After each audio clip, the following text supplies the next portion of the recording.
whatever your reasoning is, like that has to be so strong that you're willing to do the things no one else wants to do. Hey everybody, welcome back to Journey to Impact. I am super excited today with my guest, Jennifer McGillis. Hey! Hi! Thanks for being here. My pleasure. Thanks for inviting me. This is super fun. I'm so glad we get to hang out. I know. And we are on location today, so I'm going to leave the location a mystery for a moment, but pretty soon you're going to see where that is, and it's part of Jennifer's story. So let's get started. Jennifer, tell us a little bit about your what you do now briefly, but don't give away this secret location. Okay. And then we're going to kind of backtrack your story a little bit. So what are you doing right now? Currently drinking coffee. Excellent. Enjoying my morning with you. I love it. It's fun. Yeah. Currently right now I work in real estate. I've had my license for, I guess, almost 15 years now. I can't believe time flies when you're having fun. But I've dabbled with investments over the years. Okay. And so, yeah, that's been kind of fun because having that passive stream of income has really helped me not have to hustle so hard when it comes to being in front of clients as much as I've been in front of clients in the past. So as far as the real estate goes, a lot of hustle. Right. Oh my God, yes. And I want to talk more about that Sure. in a little bit. Sure. But I believe that's how we met. Did you not show us a house? You and Julie were moving to Cincinnati. It's okay. Cincinnati. We're moving to Cincinnati. That's all right. And we're looking for a rental for the kiddos in a very specific school district. Yes. And we met on North Avenue. That's right. And that was a blessing because that started a whole thing for us. So thank you. But I thought, so that's like 10 years. That's been a long time. Yeah. So that's awesome. So we have touched base off and on throughout that 10 years. And I'm really excited to be working on a couple projects with you right now. Yes. And I'm so glad you could be on this today. So My pleasure. let's back your story up. So kind of what's your journey? How did you get to be kind of an entrepreneur? What set that going in your life? Yeah. As a stay-at-home mom, I realized that when the kids went to school, I was going to want something to do. I'm not one to sit down and be idle. That does not work for me. No. So I had stayed at home with the kids until they were in school full-time. I got my real estate license at that point because I felt like that was something that was easy enough to navigate while the kids were in school, and I could kind of work around their schedule, my then husband's schedule, etc. Well, little did I know that real estate is very all-encompassing. Yeah. It's really difficult to have a personal life and a professional life at the same time. So fast forward to about year 2 or so, and I realized if I'm not in front of clients for the rest of my life, I'm not going to be making money. And I was not okay with having to hustle forever to make an income. So I really started thinking like, well, how can I continue to be in this field, which I really enjoy, while not having to be in front of clients all the time? And then it just occurred to me, obviously buying investment property, something that I already kind of am I wasn't dabbling in, but it was part of my sphere as far as my profession was concerned. To have that passive income was going to be something that I really needed to have. So I kind of just opened my eyes to that opportunity and to that possibility. It took probably 4 or 5 years before my first one came along. But it was always in the back of my mind. I knew that was something that I needed to do because I don't want to be 75, 85 years old, still like with my cane hustling houses. Like I want to enjoy my life at some point. Right. So the first nugget I hear in that for everyone to hear is real estate is a good career, but it's not a necessarily passive income. It's a time for money kind of job. Yeah, absolutely. Well, it's no different than if you have an hourly position somewhere. Like if you're not doing your job, you're not getting paid, right? Right. But if I have real estate, as far as an investment is concerned, I can go on vacation. Okay. I can take a road trip. I can go visit my kids where they may be living and not have to be showing houses or making sure an inspection is all the things that are involved with real estate. Right. Wow. Okay. So that's really good advice. And so you're not saying that real estate's a bad thing to get into, but that's amazing. Go in eyes wide open. For sure. Yeah. It's a great way. It's a great way to make money. And I've said this for a long time. And you were really good at it. Thank you. I really enjoy this career. It's super, super fun. Right. But a monkey could be trained to do this job. I'm not trying to diminish what we as realtors do. I think anyone can be trained to do this job. It takes a very specific person to become good at it. Well, I so think that's like important to know. any kind of thing you get into. So we talk a lot on our channel about changing to being an entrepreneur, being a small business owner, Right. and I think the real key to that is you read all these stories about people who sell printables or T-shirts or marketing pieces or whatever you choose to sell. And I've told all of you, if you want to do that, choose to sell something. But the key is there's a whole lot of work behind it 100%. to be successful and to hear those success stories. Completely. And so you're reiterating that Yeah. anybody can go study and get their real estate license and say, I'm a real estate agent. Right. But to make it a successful career. Yeah. It's like the iceberg analogy, right? Like, Yes. you get your license, that's the tip, right? And then, like, the filters and the social media and the postings, like, that's the 10% that you see. The 90% that's beneath it is the hard work. It's the late night. It's the showing up. It's the 7:30 a.m. appointments. It's the 9:30 p.m. conversations. Like, you have to be willing to do all of that stuff. It's not just the shiny stuff that people put out there to see. Yeah. Well, and I appreciate that you're sharing that with everybody, because I think that's it with any of the entrepreneurial stuff. Entrepreneurial work is hard work. God. It's totally rewarding and totally hard. fun. Yes. But it's a lot of work. I'm going to back to train up a little bit more because you have a very interesting story. So where did you get that work ethic? I know a little bit of your history, so I think you should share that. I feel so embarrassed sometimes to say this, but I Go don't. for it. Here's why I'm embarrassed. Honestly, because people don't take female Marines seriously. Oh. They just don't. They're like, and this is where I think it's a little bit in my own head. I think Because when so. I said to my grandfather when I was 19 years old, Gramps, I'm joining the Marines. Now, my grandfather was probably in his mid to late 70s at that point. Okay. World War II veteran, so Yeah. that gives you some perspective and some scope about Right. what his history and his background Yes. was. He looked me in the eye and he said, there's only two types of girls that join the military. I'm like, oh God. Oh, God. My grandpa's Yeah. pretty known for being direct, and Right. so I'm like, here we go, Gramps. Tell me, who yeah. are the two types of people that join, or two types of women? He's like, secretaries and whores. And I'm Oh, like, God. Grandpa. So I kind Okay. of, So I know you have that's that in your not head. me. Yeah, Right. so I have that in my head. Right. And then to get in there and to know that women only, at that point, which was 1996, women only made up 2% of the military, of the Wow. Marines. Of I the should Marines, say. yeah. And so knowing that I was going to be severely outnumbered, I knew I had a lot to prove, that I could hold my own weight, that I could do all the things except for pull-ups that a boy can do, and I knew that I could do the job. And so I really developed a lot of my work ethic there, and it was hands down the best, most rewarding 4 years of my life. Really? It was so fun. Oh. I enjoyed every single second of it. Every run, every drunken night, all of the deployments, all of the time away from home.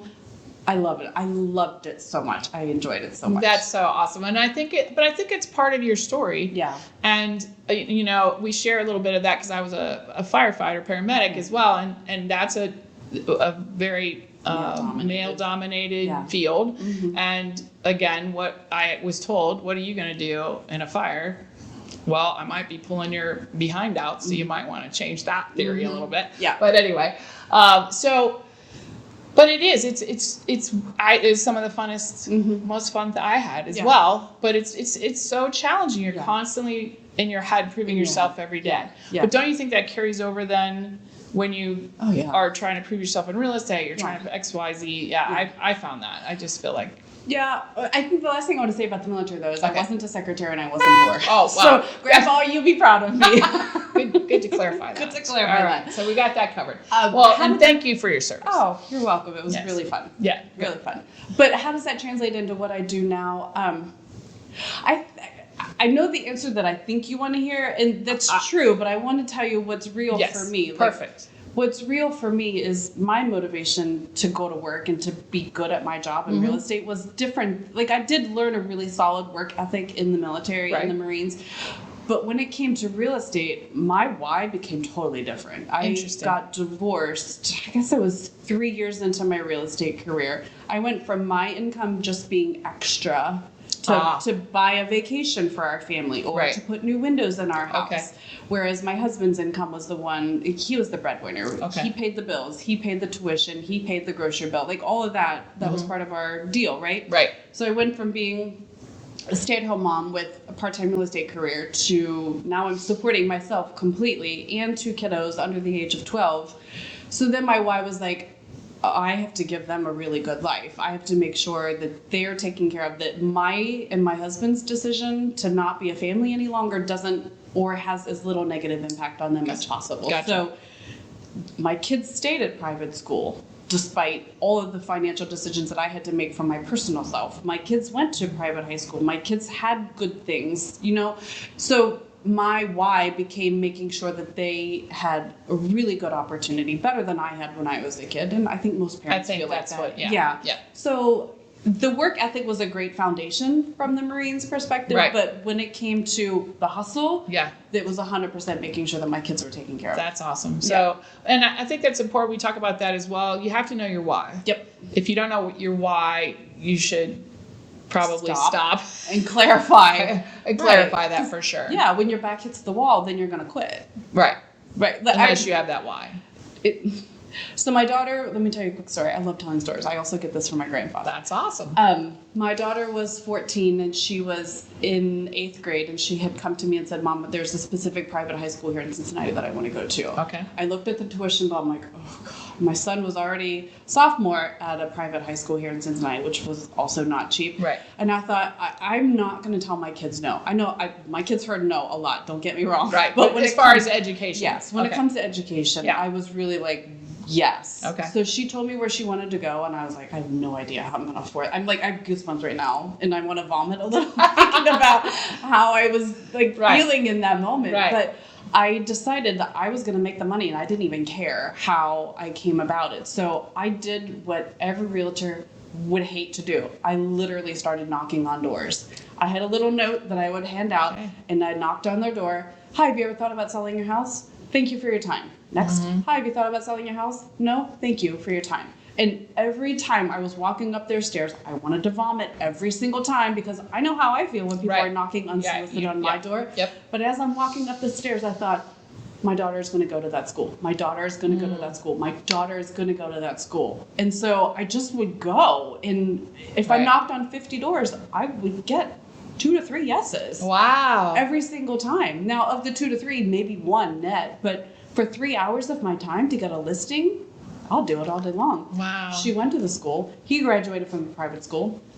And so to come back to, you have to know your why. That was my why. To make sure that I had the money that was needed to pay 2 private high school tuition bills with some, but not a tremendous amount of assistance from their dad. Right. So I think that's another great lesson for entrepreneurs when you're not selling or you're not doing well. Have you done everything that you can do, including knocking on doors? Any entrepreneur can still knock on doors, or proverbially knock on doors with calls, texts, emails. Right. And if you haven't done that, it's okay. You haven't done it all. It's okay, but you probably haven't done everything. Yeah, but you don't get to whine and complain that you didn't accomplish your goal when you really didn't do everything that was possible in order for that goal to be achieved. Like, I'm glad that that's the choice that you made. You can quit if you want. I don't quit. Right. I knocked on doors. I got listings. I got money. My kids went to school. Right. And your why might be totally different. Maybe you want to buy a house in Mexico. Right. Maybe you want to buy a van and live in a van. Maybe you want to support your parents. Maybe you just have a lifestyle for yourself that you want to achieve. Right. Whatever your reasoning is, like, that has to be so strong that you're willing to do the things no one else wants to do.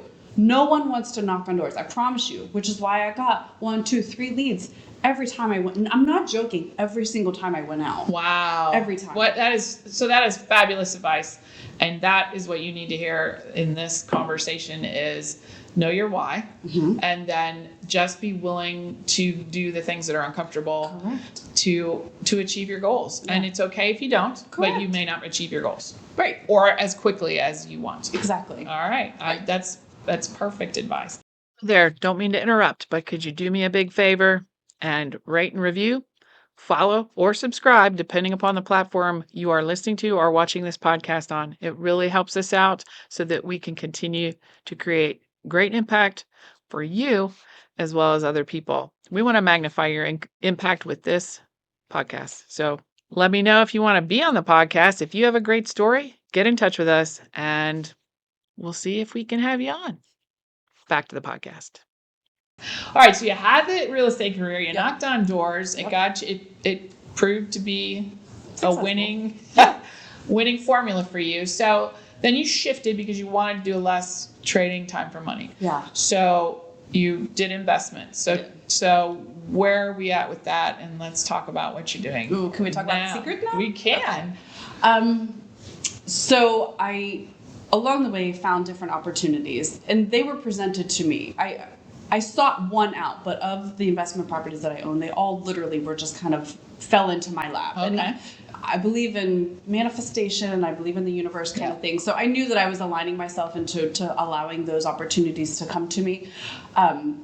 So I have purchased properties along the way. I currently have, let's count them, 1, 2, 3, 4, 5, that's 6, 7 doors. So 7 streams of income.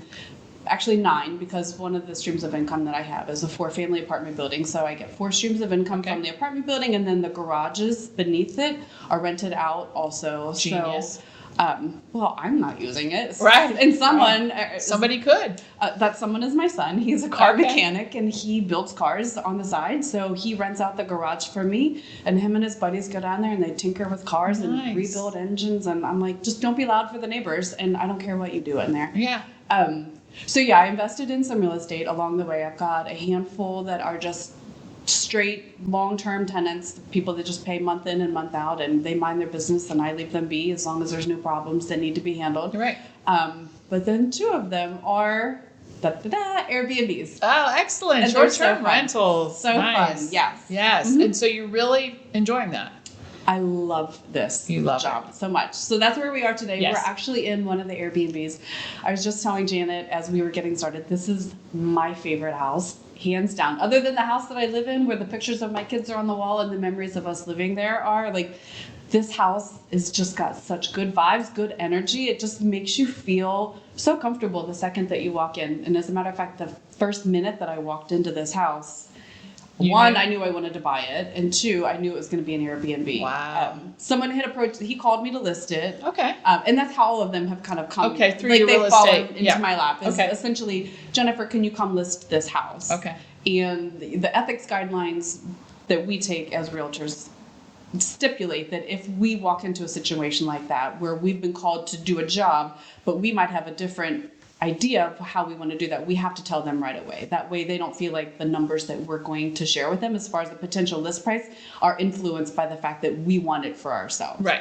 So I walked through the house, and the man and I had a conversation, and I told him, even before I ran numbers, I was like, I want to buy this house.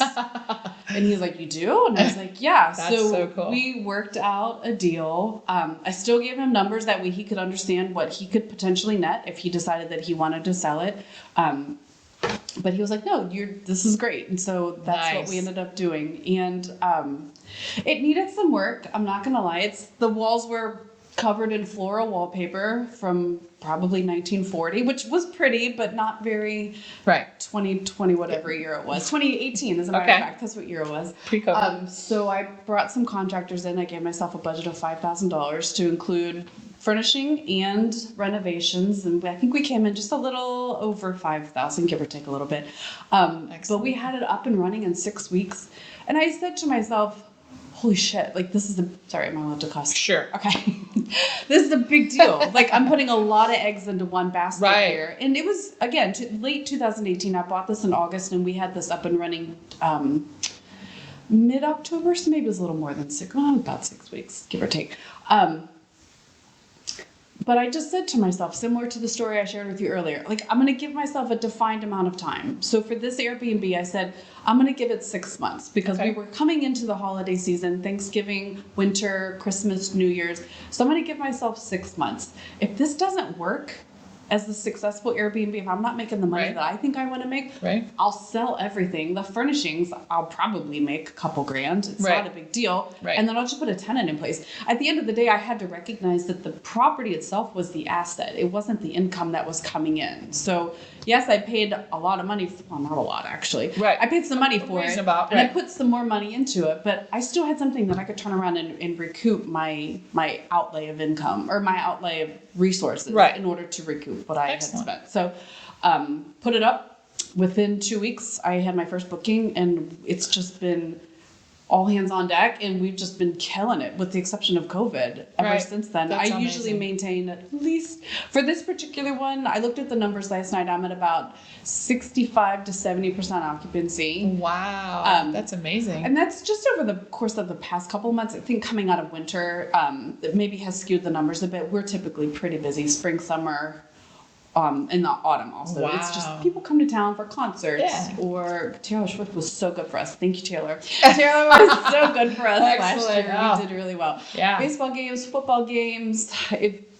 Yeah. Flying Pig, all of the Airbnbs that I have are completely booked this weekend. Wow. So yeah, I'm really excited for the pig people to come to town. Oh, excellent. Yeah. I didn't know that was this weekend, but that's Uh-huh. awesome. If Yeah. you're looking for a tough marathon, do the Flying Pig in Cincinnati. I actually just heard from somebody that it was recently.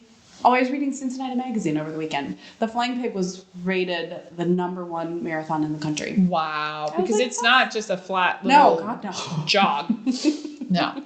It's really hard. Yeah. Lots of hills. That's what I've heard. But so. millions of people Yeah, that's supporting you amazing. along the way. It is such a fun race. Yeah. Have you done any of the pig activities? No, I started a 5K career before my back went I'm south, sorry. and so I can't do that anymore. But Okay. I would have tried that. Yeah. But I never was a big hill. Okay. I'll call it jogger, not runner. but yeah. So here we are, Cincinnati, Ohio. We're not in like New York City. We're not in like Houston, or a Atlanta. beach or anything like that. And you do well. You do great. And there's lots of great events, and Yes. this is a really cute property. We're to show you how it it's you don't have, adorable. yeah, it's just adorable, Yeah. comfortable, Yeah. homey feeling, and you love being a host, right? It's so fun for me. I enjoy the feedback that guests give me, because then it's an opportunity for me to make it better for the next person. That's a great And I like to mindset. make people feel comfortable. Like, I want you to feel glad that you picked this versus a hotel or a different Airbnb. So I've taken steps to make sure that people feel welcome. Like, people get a welcome note with their name on it, handwritten by my me gosh. every single time. I have snacks in the kitchen in case you're hungry and you get in late, and Right. it's Cincinnati, so everything closes at 10 o'clock. If you need a little snack to hold you Right. over until the morning, like, there's food in the kitchen for you. Coffee, there's shampoo things in the shower. If you forget, I've got a little toiletry thing of the things that people tend to forget when you're busy. There's extra toothbrushes in there, Yeah. disposable, obviously. We're not sharing toothbrushes. Thank you. Hair ties, if you've Right. forgotten a hair tie. Right. Cotton. Wow. So it just, to me, I want it to be a place where you feel comfortable and welcomed and you want to come back. And I do have repeat guests that come back, like, we loved your space. Or maybe the space that they booked last time with me is booked this time. So then they're like, well, we know that your experience is great. We'll just go to one of the others. So I think I mentioned a moment ago, I have two myself. I manage one for my partner. So he Okay. owns it, but then I just manage it Okay. under my umbrella. So if you go on to my Airbnb page, you'll see 3 houses to That's fill. great. So your current impact is really trying to maximize that experience for travelers and really make it something special. Yeah. I know you like to travel. I do. And so you kind of treat the experience as if you were the client. Yeah. I think traveling is super fun, but it also can be very stressful. Yes. So I want to just create a space and an experience where once you get here, you can just literally put your suitcase down, take your shoes off, let your hair down, and just relax. Like, there's a giant TV. There's whatever you might need. Yeah. I mean, short of wine, I feel like I've got what you need here. Oh, And well, I'm maybe we could add. Oh, okay. I'm not doing that. That would be a very expensive line item in my okay. spreadsheet. All right. I drink enough myself. Right, there you go. So, and I don't have wine in here, but anyway. It's okay with me. It's okay if I do. All right.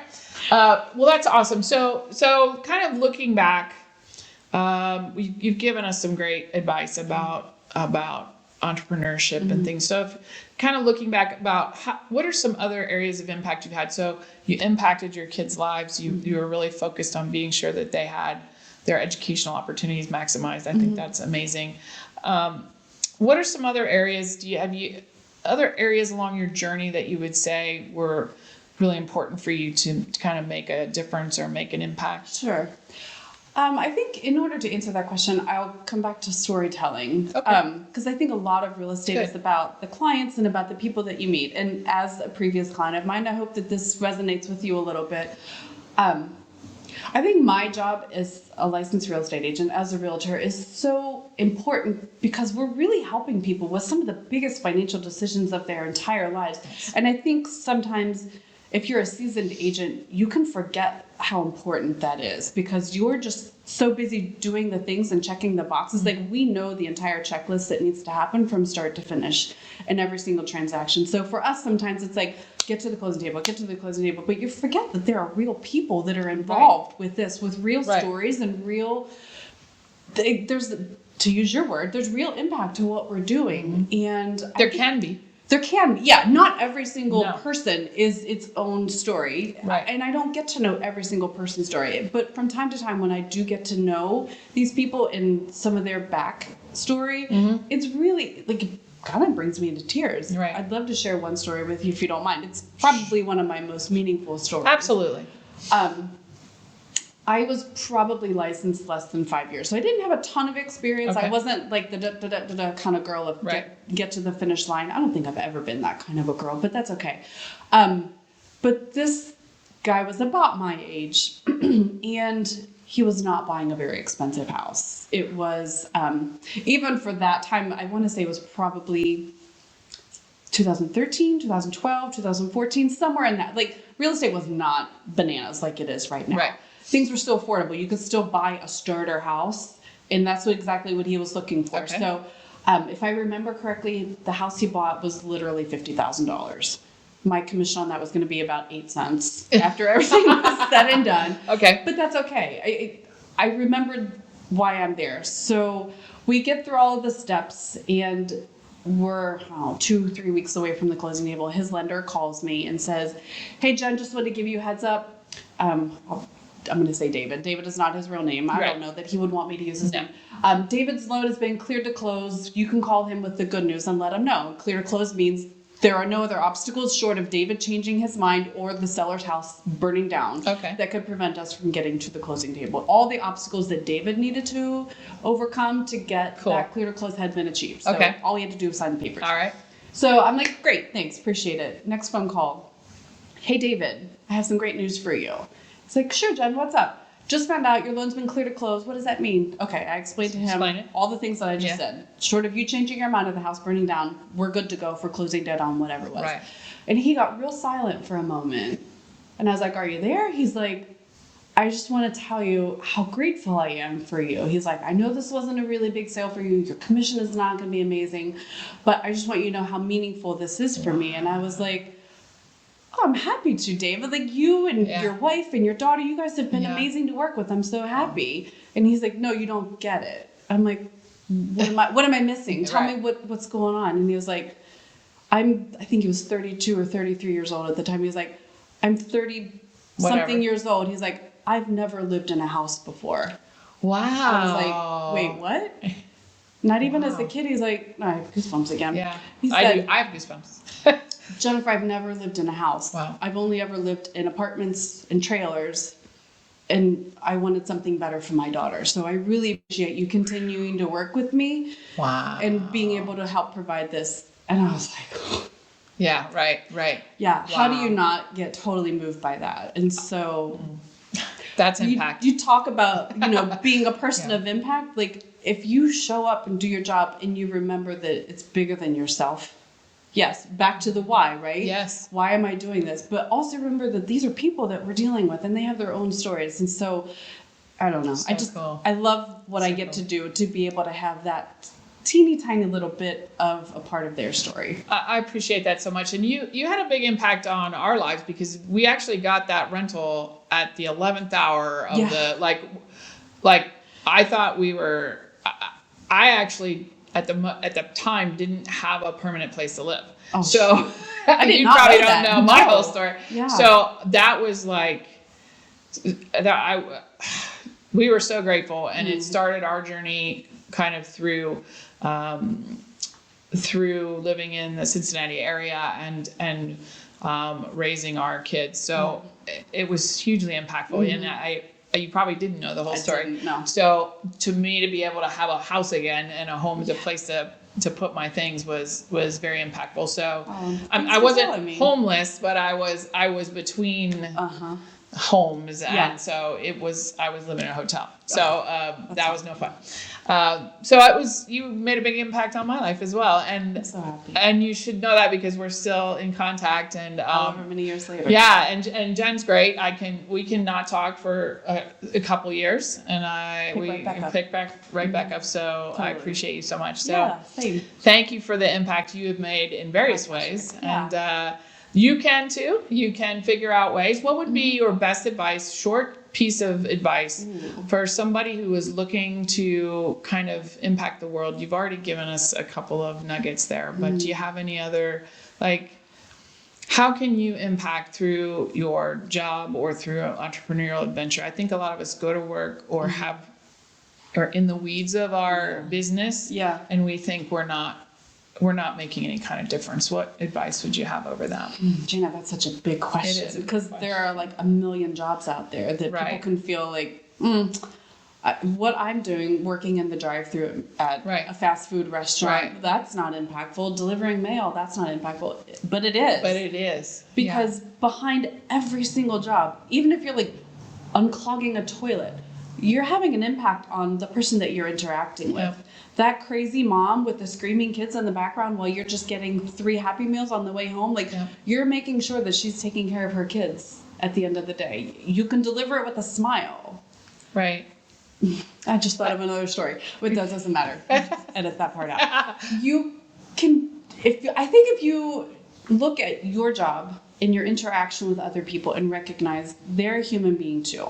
They might be having a bad day, and if I just smile at them, if I offer a helping hand, if I can just interact with them on a human level, you can have an impact no matter what your job is. Just be a decent person. Be a good person. And I don't know, if I'm having a bad day, I want someone to smile at me. Right. Because then I'm like, oh yeah, we're not alone in this. Right. We're here in this big shitstorm together. Called life. Correct. Right.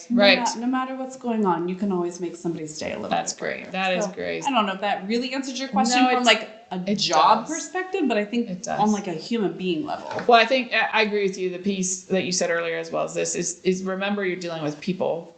And as far as like the fire department went, I always reminded everybody, you do this every day. It's their worst day. Correct. So even if it's, I dislocated my finger and this is terrible, and it's their, they may have never called 911 before. So you have to show up with compassion 100% every single time. So thank you for that. And thank you to you for sure. Well, thank you. Thank you. I saw. Thank you. Well, thank you for showing us around your property. It's beautiful. Yay. Thank you for being a guest today. I appreciate it so much. I hope you had fun. I did. Excellent. This is really enjoyable. I love spending time with you. You're just so easy to chat with and fun to be around. So I enjoy you as well. Thank you. All right. Well, everybody, thank you. Please rate this podcast if you're listening to it, or follow on our YouTube channel. We appreciate you, and we hope you get some value out of this. And remember always, without impact, it doesn't matter. Thanks, Jen. Bye. Thanks.